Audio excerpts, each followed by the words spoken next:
હવે અત્યારે જે સરકારની નીતિઓ, મારા બે મિત્રોએ જે જણાવ્યું એકદમ તદ્દન સાચી વાત છે કે યુવા કન્ફ્યુઝન છે. દિવસે દિવસે એની દરેક પદ્ધતિઓ બદલાતી જાય છે. આજથી 10-15 વર્ષ પહેલાની મેડમ વાત કરું તો જે એન્જિનિયરિંગ લેવલે નીટ, ટાટ, ટેટ આવી કોઈ એક્ઝામો નથી. નવા નવા નિયમો લાવી અને ટાટ, ટેટ અને માનો કે મેડિકલમાં સ્ટુડન્ટે જવું હોય તો પહેલાં તો 12th પાસ કરે, પછી નીટની એક્ઝામ આપે. આવી નવી એક્ઝામો કાઢી અને ઓરિજિનલ જે એને બોર્ડના માર્ક્સ હતા એનું તો કોઈ કેલ્ક્યુલેશન જ નથી. અત્યારે બોર્ડની અંદર 75, 80, 90, 95-95% છોકરાઓ રહી જાય છે.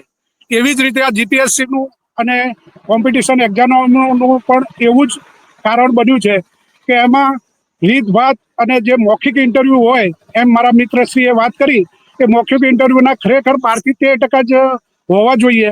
એની જગ્યાએ આ લોકોએ મારા એ જ સારા આવી એક